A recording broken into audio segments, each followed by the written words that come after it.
Hi friends, இப்போ நம்ம சிறகடிக்க ஆசை பார்க்க போகிறோம். சிறகடிக்க ஆசையில் வந்துட்டு மீனா வந்து வீட்டுக்கு போயிட்டு வந்தோன்னே எங்கே போனேன் நில்லு, யாரை கேட்டு போனேன்னு கேட்குறாரு. எங்கள் அம்மா வீட்டுக்கு போகிறதுக்கு நான் யாரை கேட்கணுன்றாங்க. அதுவும் கரெக்டு தான். ஏன்னா நீ உங்கள் அம்மா வீட்டுக்கு போகிறதுக்கு நீ யாரையும் கேட்கணுன்னு அவசியம் இல்லை. ஆனால் நீ போனதுக்கு நான் தண்டனை அனுபவிக்கணுமா, என்ன பழி சொல்கிறான் உன் தம்பின்னு சொல்லிட்டாரு. சரி, இப்போயாவது கொஞ்சமாவது சொல்லணும்னு தோணுச்சு. அவங்க தம்பி பண்ணுற தப்ப சொல்லுங்க முதல்ல அவங்க அக்காவுக்கு. அப்போயாவது உங்கள் 2 பேர் லைஃபும் நல்லாயிருக்கும். அவன் லைஃப் எப்படி போனாலும் பரவாயில்ல, சொல்லி திருத்துற பிள்ளையே பார்க்கலாம். அடிச்சு தான் திருந்துவேன்னு உன் தம்பி இருக்கான், நான் என்ன பண்ணுவேன் அப்படின்னு சொல்லிட்டு அவர் சொல்கிறாரு.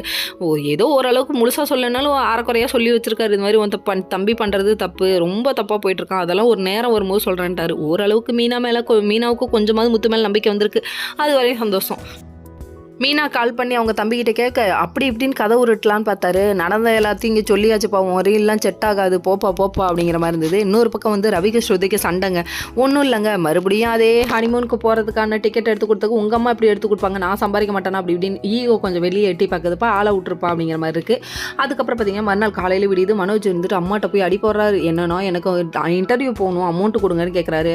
போடா, நீ எத்தனை இன்டர்வியூ அட்டன் பண்ணுவேன், போட முடியாது, நான் உங்களே சலிச்சு போய் விட்டுட்டாங்க. அதுக்கப்புறம் பார்த்தீங்கன்னா அருணாச்சலம் பேண்ட், அதாவது ட்ரெஸ்ஸில் இருந்து ஆட்டையை போட்டாருங்க அமௌண்ட்டை. இந்த திருட்டு பழக்கத்தை இன்னும் உடலையாப்பா சாமி, எப்படி விட முடியும், அது கூட பிறந்தது அப்படின்றாரு அவர்.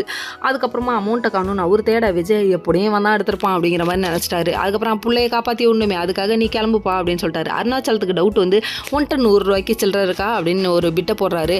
கடைசியில் என்கிட்டலாம் இல்லை, ஆன்லைன் பேமெண்ட்டுன்னு எப்படிலாம் சமாளிக்கிறாரு. கீழே விழுந்தாலும் மீசையில் மண்ணோட்டலங்கிறாரு. ஓகே ஃப்ரெண்ட்ஸ், நெக்ஸ்ட் வீடியோவில் பார்ப்போம். பாய்.